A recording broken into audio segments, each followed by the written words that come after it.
Good morning, everybody. Here we are again. It's day 29 of the Democrat shutdown, and things are getting really tough for the American people. The Democrats are coming near now to a cliff that they will not be able to turn back from, and it's of great concern to everyone who's paying attention to all this.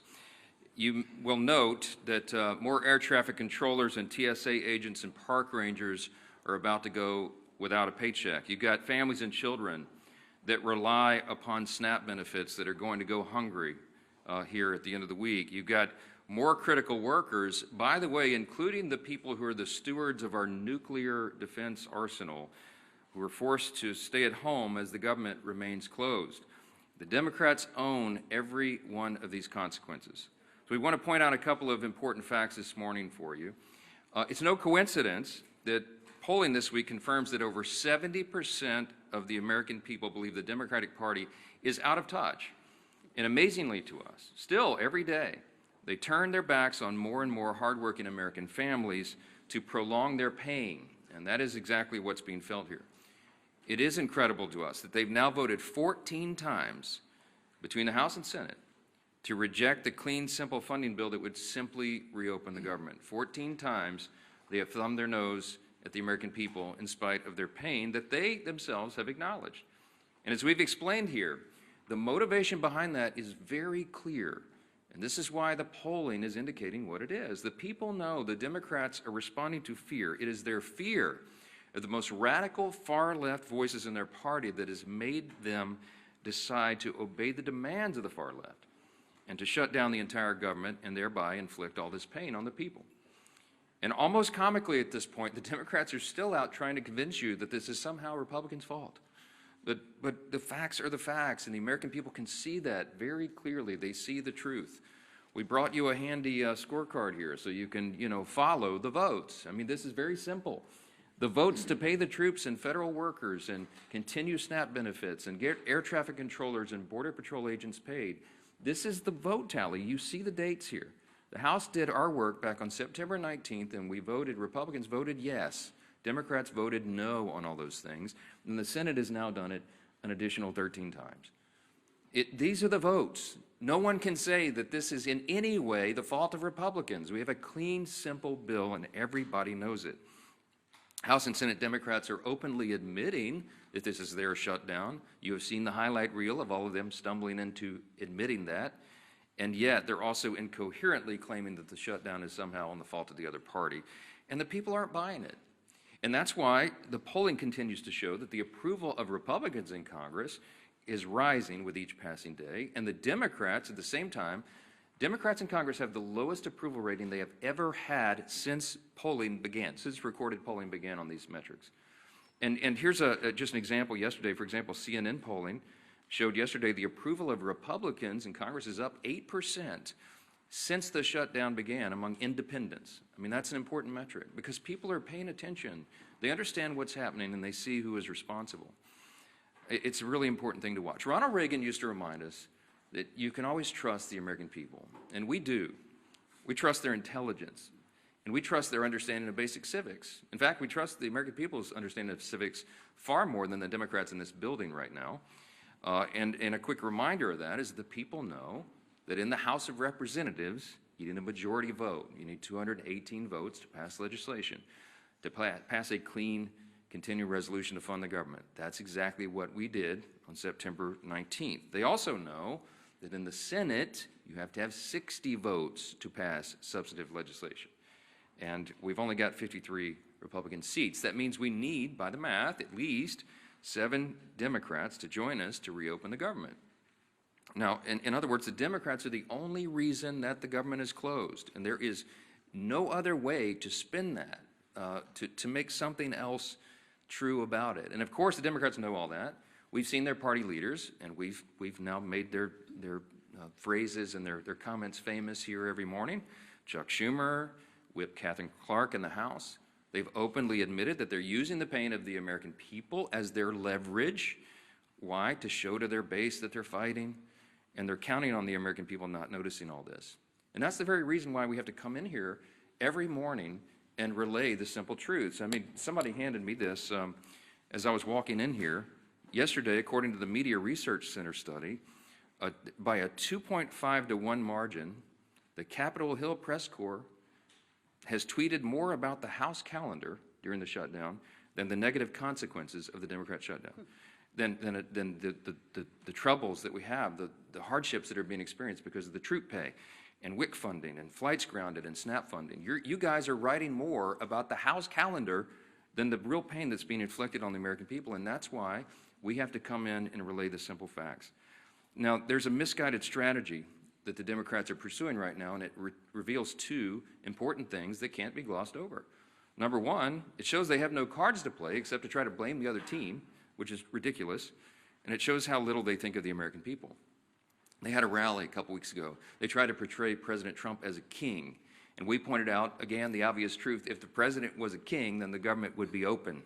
He's been trying to do that, and low-income families would be getting the food assistance that they need by Saturday. Republicans cannot wave a wand and reopen the government on our own. We must have a handful of centrist Democrats in the Senate do the right thing. And any Democrat suggesting otherwise knows exactly what they're doing, and they insult the intelligence of the American people. And by the way, every reporter in this room when they do that. Unlike Democrats, Republicans have nothing to twist or spin. We are just simply here relaying the simple facts and the truth. And the American people are responding to that. And that's why the polling indicates that they trust us more than the other side, because we are the ones here telling you the truth. We have nothing to hide. They are trying to obscure the facts. And by the way, the biggest unions are beginning to say the same thing. On Monday, the largest union of federal workers, the American Federation of Government Employees, came out, as you saw, and publicly urged Democrats to join Republicans and pass the House's short-term funding bill. The union president said, quote, "A strong America requires a functioning government, one that pays its bills, honors its commitments, and treats its workforce with respect by paying them on time." Amen to that. Of course, we agree. But it wasn't just the AFGE. You had the same commentary, the same plea by the National Association of Air Traffic Controllers, the Coalition of Airline Pilots Associations, the NetJets Association of Shared Aircraft Pilots, the Allied Pilots Association, the Southwest Airlines Pilots Association, the leader of the Teamsters, and the New York Steamfitters Union. They're all coming out. These are the constituencies that the Democrats claim that they support, and that's why the unions came on side of the Republicans in the last election. They've had enough of this nonsense, and they've all called on Senate Democrats to end this shameful shutdown. And it is a shame. The Democrats need to be publicly prodded by their millions of hardworking Americans to just simply do the most basic function of their jobs. A rational person would read the pleas of the federal workers and conclude that it is time to end the charade and turn the lights back on. But the Democrats are not rational right now, and they've deliberately ignored the plight of all these federal workers around the country. People are going to remember this, and they should. I want to quote to you a couple of senators over there on the Democrat side. Listen to this nonsense. Senator Mark Warner, the senior senator from Virginia, and this is noteworthy because Virginia is the state with the largest number of federal employees. He claims that federal workers want him to vote against reopening the government. He literally said, quote, "I think they want us to fight this." Fight what, Mark? What are you talking about? We have a clean CR. This is not a partisan dispute. It's ridiculous. Senator Tim Kaine is the junior senator from the same state of Virginia with the largest number of federal employees, and he said, quote, "I work very closely with them, and the AFGE would not want us to cut a deal." What the heck are you talking about, Senator? There is no deal here. We're not talking about a deal. We're talking about a clean CR that all of you voted for even as recently as this year. And here's my favorite one. This is the best quote. When asked about the AFGE statement from the big union, Senator Jeanine Shaheen said, quote, "I had a conversation with the president of AFGE earlier, right after the shutdown, and that was their position then." So let me just translate for you. Senator Shaheen spoke with the head of the largest federal employee labor union. The president of that union explained to her the harmful effects of a shutdown, and then Senator Shaheen went out and voted to close the government anyway and continued to do that more than a dozen additional times. Senate Democrats knew the pain this would cause. They knew about the missed paychecks. They knew the uncertainty of making rent for so many people. They knew about the missed meals. They knew about delayed flights. They knew that our nuclear arsenal and our national defense will be negatively affected by this, and they did not care. They shut the government down anyway to appease the far-left voices of their base. And the Democrats have some soul-searching to do. Are they going to continue to do that? Are they going to run from the far left and do their bidding? Or are they going to do right by millions of federal workers and the American people who continue to show up to work daily without pay? Are they going to do right and reopen the government so that those people are taken care of instead of the Marxist far-left base in their party? That is the question. And we pray that Senate Democrats come to their senses before the situation becomes too dire. On Saturday, this gets very real. SNAP benefits will stop flowing to all those who need it. You're talking about tens of millions of Americans at risk of going hungry if the Senate Democrats can continue this gambit. Instead of taking a simple vote to fund the government, which Senate Democrats have now had more than a dozen opportunities to do, Democrat attorneys general are suing the federal government to try to compel SNAP benefits to flow despite the government being closed and despite the fact that there is no money to do that. Congress hasn't authorized that. The contingency fund for that was something they batted down when the Democrats decided to vote against the CR and shut the government. For Democrats, there's a much easier option on the table. Just go do your job and fully fund all these programs and all these categories of people by voting for the CR. That's it. You don't have to do anything for Republicans. Just do your job for your constituents. Until Democrats recognize the pain that's gone on for so long, Republicans will be in their districts helping their constituents clean up the mess that Democrats are making and help them make ends meet and help them find the assistance, the food assistance, and all these other things that they're going to have to rely upon. And joining us this morning to discuss the Democrats' shutdown impacts on our national defense and on foreign affairs is our great chairman of the House Foreign Affairs Committee and a decorated veteran of the U.S. Army, our good friend, Chairman Brian Mast. Brian? Thank you, Speaker.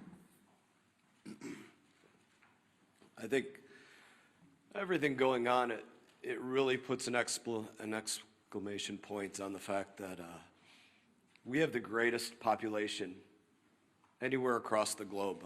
I do want to start just by saying thank you to all of our workers. We have workers whose lives are being very literally affected, and they're still coming to work every day. Those are really big, amazing people. That's our American workforce. So I just want to start by saying thank you to them, all of our TSA workers, all of our air traffic controllers, our ICE, our CBP, our State Department people that I deal with, and to put a point, maybe moving to State Department, because that's what I deal with the most, about the very serious stakes of what is going on right now. Not just with people's lives and them not being able to pay their bills, but with what's going on across the globe. To juxtapose these positions, we have President Trump in Asia right now, very literally trying to make sure that the United States of America is not cut off from rare earth minerals or other things, which is what China is literally trying to do. That's why there was a threat of another 100% tariff, because China was sending around letters saying, all you neighboring countries don't sell to America. So the president is abroad trying to protect our homeland. And we have Democrats here at home doing everything that they can to weaken our homeland. That's a difference of values. And the stakes of those values is the future of the greatest country on the face of this earth. We should pray that our adversaries would be stupid enough to say they're going to prioritize funding feminism in Africa over the food stamps of their own people. They're not that stupid, but apparently Hakeem Jeffries is, and that's a real problem for all of us here. I was on the phone with an ambassador this morning. I'm not going to say where, but we have requests for people to leave embassies abroad because of very real threats that are going on. The people in that embassy are right now trying to figure out if they have cash funding to get fuel for vehicles or to have diesel to put in their generators because they don't have reliable electricity in the places that they're in.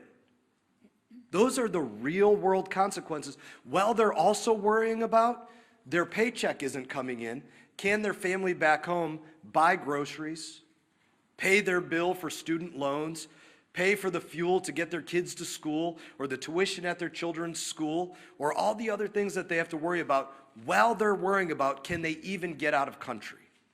So those are the difference of values. I guess I would close it by saying this. We need 5 Democrat senators to pull their heads out of their asses and go work for the United States of America.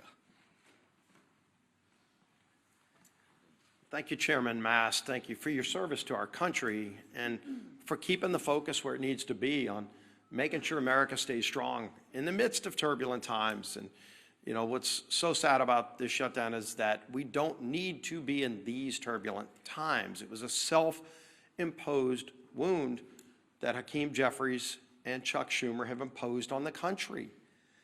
And if you look over this last month of the shutdown, you've seen Democrats literally playing a Dr. Jekyll and Mr. Hyde game with the American people. On one hand, they'll try to say, it's not us, it's the Republicans. Gee whiz, as the speaker talked about, oh, they control the House, Senate, and White House, when they know that they are the ones that are shutting the government down. And then on the other hand, Mr. Jekyll's side, they're saying that they know that they're causing pain on the American people. They admit that there is suffering, but they're doing it for leverage. So you can't have it both ways, Chuck Schumer. You can't wake up one day and say you're going to try to blame it on the Republicans, and then on the next day, you're trying to say that, gee whiz, we know that we're causing these problems. They're admitting they're causing suffering on people, but they're doing it for leverage. And they can't even explain what that leverage is, because they just need to show their radical base that they're having a fight with Donald Trump. It's all it's been about from the beginning. You really want to know who's calling the shots in the Democrat Party? You saw it on the stage this past weekend. Bernie and AOC on the stage with the new leader of the Democrat Party, Mondami. Maybe Chuck Schumer's waiting for Mondami to let him know when he can open the government back up again. But families can't wait, because the real suffering is going to begin. It's already been happening, but it really hits home this weekend when SNAP benefits run out, and they know that. But I'm going to go through some of the lies, the myths, the things that they say when they know better. Chuck Schumer just yesterday said, quote, Republicans are in charge of the White House, the Senate, and the House, but they're refusing to do their job. Now, Chuck Schumer's been in Congress since the 1980s. And he knows that every day he's been there, there's been a requirement that you need not 51, not a majority like we need in the House.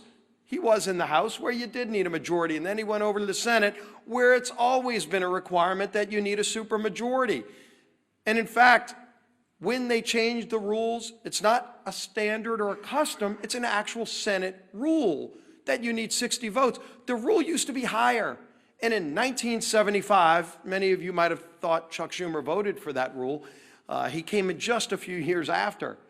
In 1975 is when they lowered the threshold to 60 votes. It used to actually be a higher standard in the rules. And so every day Chuck Schumer's been in Congress, it always took more than a simple majority, in fact, 60 votes to pass these kinds of bills through the Senate. And he knows that. So you'd ask him, why is he trying to lie and mislead the American people? When he makes a statement like that, he knows he's trying to mislead the American people. And yet on other days, he does admit he knows he's causing suffering, but he's doing it for leverage. And so this game back and forth is what the American people are sick and tired of.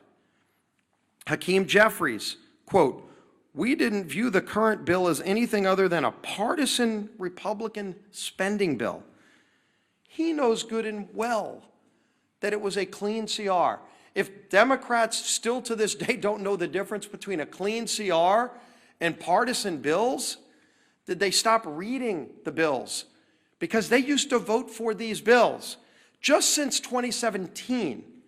Go look at the facts. Speaker likes talking about the facts. Facts are important here. Since 2017, 30 different CRs, 30 times CRs have moved to keep the government open. And do you know 29 of the previous times Chuck Schumer's voted yes. 29. This 30th time is the only time Chuck Schumer has voted no. And of course you'd say, well, then what's changed if he's voted? 29 out of 29 times before this, he voted for clean CRs. What's changed? This is a clean CR. What's changed is the Democrat Party has changed. Mondami is now running the party. That party has changed. But the American people still have the same needs. The American people, again, the clean CR doesn't solve our differences. We still have big differences that we need to go negotiate, but let's just do it while the lights are on without the American people being held hostage. And of course, the final myth that's been out there for the beginning of this whole shutdown that we've debunked many times, that it's, quote, a total effing lie, that was Chuck Schumer's word, I think he actually used the word itself, that Democrats support free taxpayer-funded health care, free legals. That was Schumer saying that. And then, of course, when you read his alternative bill, his list of hostage demands, the $1.5 trillion spending bill, it includes in it a provision that repeals the verification we put in that says illegals can't get free health care. And CBO, not us, CBO said that would cost $200 billion in taxpayer health care benefits going to illegals. They know that. Of course they know it. And so why would they want to try to mislead the American people by over and over again making those statements? So here you can see it. Time and time again, the SNAP benefits comment the speaker talked about. They were warned in early October that 42 million people could be at risk in just weeks of losing their SNAP benefits if they didn't open the government. They knew that. And they want to play this game of chicken, this Jekyll and Hyde, one day trying to blame everybody but themselves, and then the other day taking ownership and admitting they're causing suffering, but they want to do it for leverage. You can't have it both ways. And more importantly, the American people are feeling the suffering. And this weekend, that suffering gets worse. And we have voted over and over again, and to prevent the suffering, it's not necessary. It shouldn't happen. And there's a way to avoid it. All they need to do is today, just 5 Senate Democrats need to get courage and say, we're not going to take our orders from Mondami or whoever else it is that are calling the shots over there. We're going to do the right thing and open this government back up so we can get into that negotiation over all of our differences, which are many. But just don't hold the American people hostage while that goes on. That'll bring up our whip. Tom Emmer.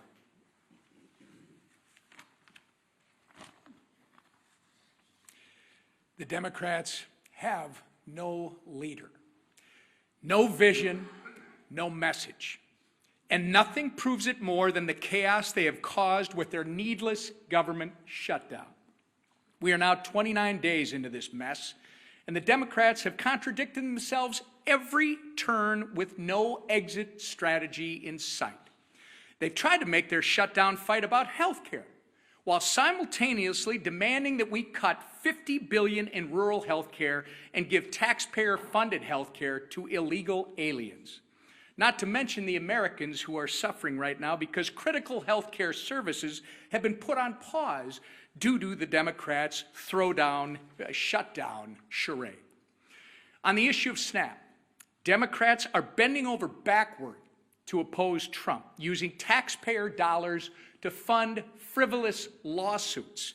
Meanwhile, they are the ones causing people to lose their SNAP benefits by refusing to reopen the government.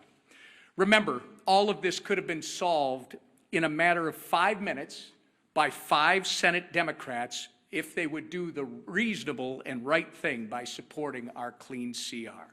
The same CR that they supported just 6 months ago, and as we've said over and over, that they passed 13 times under the Biden administration. But instead, they'd rather run in circles, tripping over their own feet in the process and hanging their constituents out to dry. Why?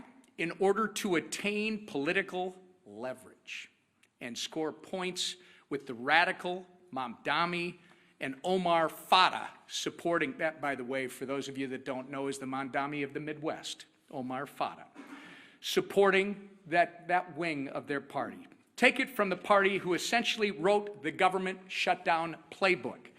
It doesn't work.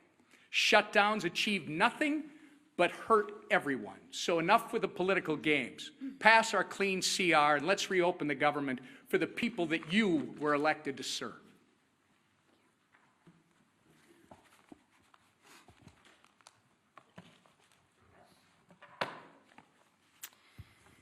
Well, good morning, everybody. Good to see you again.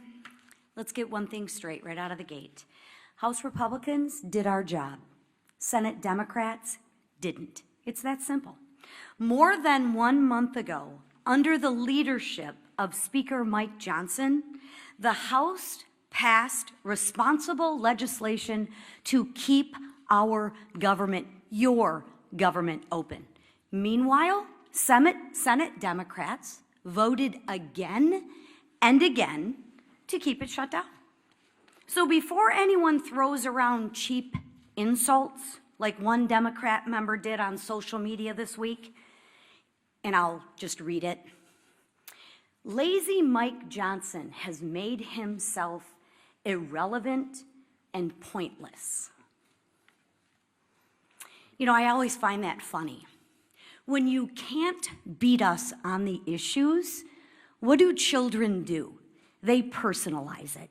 And that's exactly what this member is doing. He can't beat us on the issues. So he wants to attack our leader, who has done a remarkable job, and personalize it. We're not in 6th grade anymore. But maybe for some people they are in 6th grade. But let's remember the facts.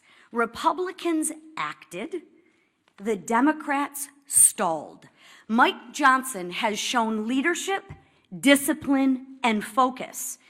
And what's lazy, I'll share with you what's lazy, is Democrats refusing to do their job and blaming everyone else for the problems in which they created. Because what Democrats are doing is wrong. And Americans, real Americans, hardworking Americans, are getting hurt. I, for one, have had it. And I don't think I'm the only one out there. On Sunday, a Democrat House member admitted to the Wall Street Journal that his party is being pushed by far-left groups. He said the quiet part out loud, everybody. He said what we've been saying forever. He said Democrats were lying to the American people about the reason behind the shutdown. Well, that's a shock, right? It isn't for health care. It isn't for health care, because if it was about health care, they wouldn't have stripped the $50 billion rural health care fund. I mean, come on, Democrats, get your story straight. At least get a good story that you can spin to the American people, but you can't even keep your story straight. Listen, what the speaker said, Ronald Reagan was right. Trust the American people. And you know what? I'll say it again. When the facts aren't on your side, you have to personalize it and you have to lie. But the question right now is, at what point is the pain of the Americans going to outweigh the radical cries of their base? It wasn't when our troops almost didn't get paid. It wasn't when moms and infants were at risk of losing the food off their table. It wasn't when flights across the nation got canceled because air traffic controllers and TSA agents didn't get paid. No. When that happened, Democrats said, every day gets better for them. Really? Maybe because they're getting paid while the people who they represent are not. That's what they said. They said pain for the American people was their best leverage. They said maybe it was uncomfortable, but it was worth it to them. Really? Think about that. Let that settle in. Let that just sit for a minute. So now I ask, will it be enough pain this weekend when 42 million Americans lose access to food on their table? Will it be enough when 2 million Americans miss a paycheck? What Democrats are doing right now is absolutely cruel, but it's also dangerous. And I think Chairman Mast spoke very well on this issue, but let's build on that. When our skies aren't staffed, when our borders aren't secure, and when our troops are at risk of missing a paycheck, that is not a political strategy. That is a national security threat. Enough is enough. Americans do not want to be used as leverage. And they don't want to be used as leverage for another $1 trillion of wasteful spending. They work way too hard for their paychecks. They want relief, they want leadership, and they want results. Democrats, please, I implore you, do what's right. Democrats, do what's right. End the shutdown. End the suffering for the American people. Stop, as you say, leveraging the pain. Vote for the Clean CR funding bill and let America move forward. Thank you. All right, questions? Manu, go ahead. Given how dire the you expressed for so many Americans right now, how do you justify the administration giving this big, massive bailout to Argentina, as well as calling for an increase in beef imports from Argentina?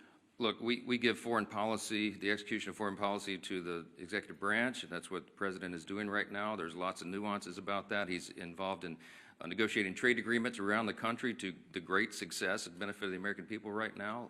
Dozens of them being worked out. He's overseas right now doing the same thing. And what he accomplished in Japan is a remarkable thing for the American people. And by the way, they've agreed to invest $550 billion into America, and that's good for everyone. So I can't get into the nuances of every single trade agreement with every country around the world, but we're going to trust the president to do what he's doing. He's had a remarkable track record of success for the American people, and nobody in this room can refute it. So I'm going to leave it right there. Chad, let's talk about the government shutdown. It's the main important thing right here. Chad, go ahead. Can you talk about some of the members in, excuse me, can you talk about some of the members in your conference who have expressed concern about the House being out, who are saying that this has gone on, too long, we need to maybe have another CR or take another approach or do something on health care? Yeah. Can you talk about what that is like and some of the things that you're hearing from your members who are saying, this is really going on? Well, you all know what I'm hearing from my members because our calls are leaked every week, and we had a conference call with almost everyone yesterday. By our count, there's about 3 to 4 members of the House Republican Conference who have only mildly questioned working in the districts as opposed to being here on the floor. And we talked through that in as much detail as we can on a call that I know is being printed on the front page of all the papers the next morning. But I can tell you that 99% of all the Republicans in the Senate and the House heartily agree with what we are doing. They understand the most important thing and the most important function and the basic and most simple thing that government must do is keep its operation going for the people. That is the first job of Congress. And when we can't do that, everything is paralyzed. And so we have made that the number one emphasis. We need the Senate Democrats to do what they have always done in the past. Don't make me tell you all the facts again. 13 times during the Biden administration alone, they voted on CRs to keep the government going. They know the pain they're inflicting. They do not care because they're more afraid of the radical left Marxists in the base than they are the American people. That's plain and simple. And so it's painful for them, for us to get up here every single day and relate again the simple truths. We have to do that. The repetition is what makes the truth saturate, because most of the mainstream media is giving us headwinds. They're pushing back, as I just demonstrated from you from the results. The research proves what we know intuitively, that the mainstream media, most of the legacy media, is parroting the talking points to the other side. You are not asking Chuck Schumer the hard questions. You're not asking Hakeem Jeffries the hard questions. Not enough of them. They're hiding. And they think that they can appease the radical base because they're more afraid of the voices of the far left corner of their party than they are everybody else. And I think there's going to be a big price to pay for that in the future. Yes, sir, right here. Religion News Service has tracked 5 different instances in the last few weeks. DHS or ICE agents apparently, or there's footage to support, shooting Christian clergy with pepper bullets, pepper rounds, and rubber bullets. There was viral video of a Presbyterian minister being hit in the head with pepper rounds, and just last week a UCC minister was shot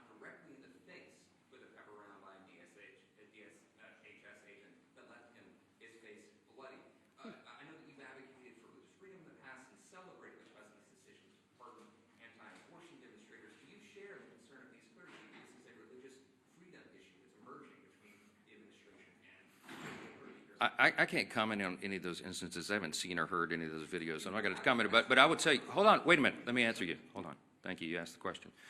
Religious freedom does not extend and give you the right to get in the face of an ICE officer and assault them, if indeed that was what happened there. What I've seen is a measured approach by the people who are trying to enforce our border laws, our immigration laws. And that was desperately needed and desired and demanded by the American people. You might remember the #1 issue in the November election last year was the wide open border and the chaos that has ensued by that. So the people are out doing a very difficult job. ICE officers, by the way, are under tremendous strain and pressure. How would you like to do that job if you had to put on the badge and do it? When you know you have the media criticizing every move, and you have wild protesters in your face, cursing at you, waving their finger in your face, and sometimes pushing you and assaulting you.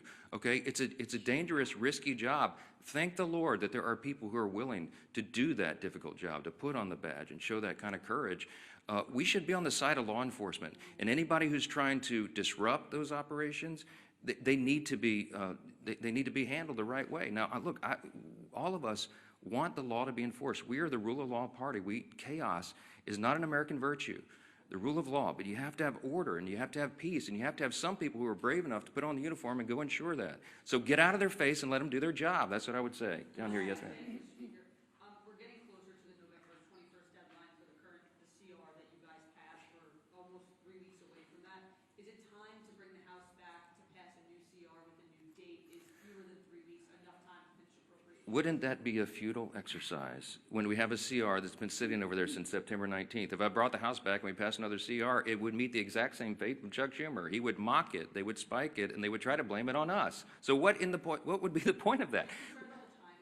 We're all concerned about the timing. The Democrats are eating up the clock. We have very important work to do here, and that's why we're pleading with them, not Chuck Schumer. Look, I think Chuck Schumer and Hakeem Jeffries are irredeemable at this point. I don't think they'll be able to tell Mondami in New York and his disciples that they voted to open the government. I've given up on the leadership. So we're trying to appeal to a handful of moderates or centrists who care more about the American people and will put the people's interest over their own and do the right thing in the Senate. I mean, there's no point in me sitting down with Chuck Schumer. He's painted himself into a corner. I get all that.